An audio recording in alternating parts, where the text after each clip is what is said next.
ಕಾರಣ ಅಷ್ಟೇ, ನಮ್ಮ ರಾಜ್ಯ ಹೋಟ್ಲ್ ಮಾಲೀಕರ ಸಂಘದ ಅಧ್ಯಕ್ಷರಾದಂಥ GK ಶೆಟ್ಟಿಯವರು, ದಕ್ಷಿಣ ಭಾರತ ಹೋಟ್ಲ್ ಮಾಲೀಕರ ಸಂಘದ ಅಧ್ಯಕ್ಷರಾದಂಥ ಶ್ಯಾಮರಾಜ್ ಅವರು, ಕೇಂದ್ರ ಸಚಿವರನ್ನು ಪೆಟ್ರೋಲಿಯಂ ಸಚಿವರು ಮತ್ತು ಪ್ರವಾಸೋದ್ಯಮ ಸಚಿವರು ನಮ್ಮ ಪ್ರಹ್ಲಾದ್ ಜೋಶಿ ಅವ್ರನ್ನ ಭೇಟಿ ಮಾಡಿ ಅವರಿಗೆ ಮನವಿನ ಸಲ್ಲಿಸಿದ್ದಾರೆ.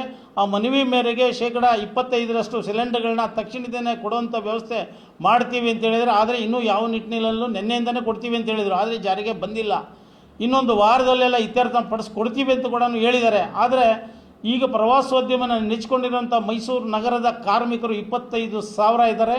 ಹೋಟ್ಲ್ ಮಾಲೀಕರುಗಳು ಒಂದು 1,500 ಜನ ಹೋಟ್ಲ್ ಮಾಲೀಕರು. ರಾಜ್ಯಾದ್ಯಂತ ಹೋಲಿಸಿದ್ರೆ ಹೋಟ್ಲ್ ಮಾಲೀಕರುಗಳು 2.5 ಲಕ್ಷ ಇದ್ದಾರೆ. ರಾಜ್ಯಾದ್ಯಂತ ಕಾರ್ಮಿಕರ ವರ್ಗ 13 ಲಕ್ಷ ಇದ್ದಾರೆ.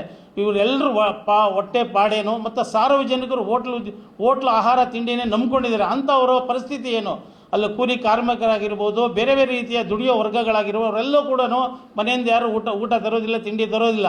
ಅವರು ಜೀವನ, ಅವರ ಲೈಫ್ ಟು ಡೆತ್ ಅಂತ ಹೇಳ್ಬಿಟ್ಟು ಆಗ್ತಾಯಿದೆ. ಅವರು ಆ ಜೀವನ ಮಾಡೋದೇ ಊಟೋಪಚಾರಕ್ಕೋಸ್ಕರ, ತಿಂಡಿಗೋಸ್ಕರ ಅವ್ರು ದುಡಿಯೋದು ಕೂಡ. ಆ ದುಡಿಯೋ ಕಾರ್ಮಿಕರು ಕೂಡ ಎಲ್ಲೋಗಿ ದುಡ್ಡಿದ್ರೂ ಕೂಡ ಊಟ ಸಿಗೋದಿಲ್ಲ ಪರಿಸ್ಥಿತಿ ಆಗಿದೆ. ಈಗಾಗಲೇ ನಿಮಗಾಗಲೇ ಗೊತ್ತಿರೋಂತೆ ಫುಟ್ಪಾತ್ ವ್ಯಾಪಾರಿಗಳು ಗ್ಯಾಸ್ ಸಿಲಿಂಡರ್ ಸಮಸ್ಯೆ ಆಗಿ ಹಲವಾರು ಮೈಸೂರು ನಗರದಲ್ಲಿ ಎಲ್ಲ ಫುಟ್ಪಾತ್ ವ್ಯಾಪಾರಿಗಳು ಕೂಡ ಕ್ಲೋಸ್ ಮಾಡಿದರೆ. ಭಾಳ ಮುಖ್ಯವಾಗಿ ನಿಮ್ಗೆ ಗೊತ್ತಿರಬೇಕು, ಬೇಸಿಗೆ ಸಮಯದಲ್ಲಿ ತರಕಾರಿಗಳು ಮತ್ತು ಆ ಟೊಮೊಟೊ ವಿಪರೀತ ಬೆಲೆ ಆಗ್ತಾಯಿತ್ತು. ಈಗಾಗಲೇ ಟೊಮೊಟೊ 3 ರಿಂದ 4 ರೂಪಾಯಿ, ಒಳ್ಳೆ ಟೊಮೊಟೊ 3 ರಿಂದ 4 ರೂಪಾಯಿ ಸಿಗ್ತಾ ಇದೆ. ಯಾಕೆ ಅಂತಂದರೆ ವಿದೇಶಕ್ಕೆ ಎಕ್ಸ್ಪೋರ್ಟ್ ಆಗ್ತಾ ಇಲ್ಲ. ನಾವು ಎಕ್ಸ್ಪೋರ್ಟ್ ತರಕಾರಿಗಳಿಂದ ಹಿಡಿದು ಎಲ್ಲ ಪದಾರ್ಥಗಳು ಎಕ್ಸ್ಪೋರ್ಟ್ ಆಗ್ತಾಯಿದ್ರು. ಎಕ್ಸ್ಪೋರ್ಟ್ ಆಗದೇ ಇರೋದ್ರಿಂದ ಹೋಟ್ಲ್ ಉದ್ಯಮಗಳಿಗೆ ಸಾಕಷ್ಟು ವಿಪರೀತ ಬೆಲೆ ಕಡಿಮೆ ಸಿಗ್ತಾ ಇದೆ. ಆದರೆ ವ್ಯಾಪಾರ ವಹಿವಾಟು ಇಲ್ಲ. ಗ್ಯಾಸ್ ಸಮಸ್ಯೆಯಿಂದ ಗ್ಯಾಸ್ಗಳು ಬರ್ತಾ ಇಲ್ಲ. ಸಾರ್ವಜನಿಕರಿಗೂ ತೊಂದರೆ ಆಗ್ತಾ ಇದೆ. ರೈತರಿಗೆ ತುಂಬ ತೊಂದರೆ ಇದೆ. ಬೆಳೆದಂಥ ತರಕಾರಿಗಳು ಮತ್ತು ಕಾಯಿ ಪಲ್ಯಗಳು, ಟೊಮೊಟೊಗಳು ಇವೆಲ್ಲವೂ ಕೂಡ ತೀವ್ರ ಕುಸಿತ ಆಗಿದೆ. 100 ರೂಪಾಯಿ ಇದ್ದಂಥ ಕೆಲವು ತರಕಾರಿಗಳು 20-30 ರೂಪಾಯಿ ಸಿಗ್ತಾ ಇದೆ. ತಮಗೆಲ್ಲ ಗೊತ್ತಿರ್ಬೋದು. APMCಯಲ್ಲೂ ಕೂಡ ವಹಿವಾಟು ಸಾಕಷ್ಟು ತೀವ್ರ ರೀತಿಯಲ್ಲಿ ಕಡಿಮೆ ಆಗಿದೆ. ಈ ನಿಟ್ಟಿನಲ್ಲಿ ರಾಜ್ಯ ಸರ್ಕಾರ ರೈತರ ಹಿತದೃಷ್ಟಿಯಿಂದ ಮತ್ತು ನಮ್ಮ ಹೋಟ್ಲ ಉದ್ಯಮಿಗಳ ಹಿತದೃಷ್ಟಿಯಿಂದ, ಪ್ರವಾಸಿಗರ ಹಿತದೃಷ್ಟಿಯಿಂದ ತಕ್ಷಣ ಕ್ರಮ ಕೊಳ್ಳಲು ಮಾನ್ಯ ಮುಖ್ಯಮಂತ್ರಿಗಳು ಈ ನಿಟ್ಟಿನಲ್ಲಿ ತುಂಬ ಅತಿ ಜರೂರಾಗಿ ಕ್ರಮ ತಗೊಂಡು ಮನಸ್ಸು ಮಾಡಿದ್ರೆ, ಮುಖ್ಯಮಂತ್ರಿಗಳು ಮನಸ್ಸು ಮಾಡಿ ಏನು ಬೇಕಾದರೂ ಆಗುತ್ತೆ. ನಿನ್ನೆ ಒಂದು ಕಡೆ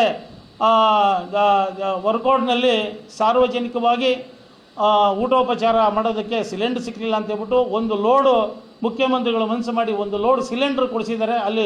ಯಾಕೆಂದರೆ ಒಂದು 45,000 ಜನಕ್ಕೆ ಊಟೋಪಚಾರ ಕೊಡಬೇಕಾಗಿತ್ತು. ಆ ಸಿಲಿಂಡರ್ ಇಲ್ಲ, ನಾವು ಊಟ ಮಾಡೋದಿಲ್ಲ ಅಂತ ಹೇಳ್ಬಿಟ್ಟು ಕೇಟ್ರಿಂಗ್ನವ್ರು ಹೇಳಿದಾಗ ಅಲ್ಲಿ ಒಂದು ಲೋಡ್ ಸಿಲಿಂಡರ್ ಕೊಡುವಂಥ ವ್ಯವಸ್ಥೆಯನ್ನು ಮಾಡಿದ್ದಾರೆ. ಆ ನಿಟ್ಟಿನಲ್ಲಿ ಉಳಿದಂಥ ಸಿಲಿಂಡರ್ಗಳು ಹೋಟ್ಲವರಿಗೆ 1-2 ಕೊಟ್ಕೊಂಡು ಹೋಗಿದ್ದಾರೆ. ನಾವು ಸಿಲಿಂಡರ್ ಇಲ್ಲ ಅಂದರೆ ಹೆಂಗೆ ಕೊಟ್ಟಿದ್ದಾರೆ ಅಂತ ಕೇಳಿದಾಗ ಆ ನಂತರ ನಮಗೆ ಗೊತ್ತಾಯಿತು. ಮೊನ್ನೆ ಜಿಲ್ಲಾಧಿಕಾರಿಗಳಿಗೆ ನಿನ್ನೆ ಫೋನಲ್ಲಿ ಮಾತಾಡಿ ನಿನ್ನೆ ಮನವಿ ಪತ್ರ ಕೂಡ ನಾವು ಹೋಟ್ಲ್ ಮಾಲೀಕರ ಸಂಘದಿಂದ ಕೊಟ್ಟಿದ್ದೀವಿ. ಅವ್ರಿಗೂ ಕೂಡ ನಾವು ಮನವಿ ಮಾಡಿದ್ವಿ, 20 ರಿಂದ 25% ಸಿಲಿಂಡರ್ಗಳು ಕೊಡಿಸಿ, ಇಲ್ಲ ಅಂದರೆ ಈ ಉದ್ಯಮ ನಶಿಸಿ ಹೋಗುತ್ತೆ.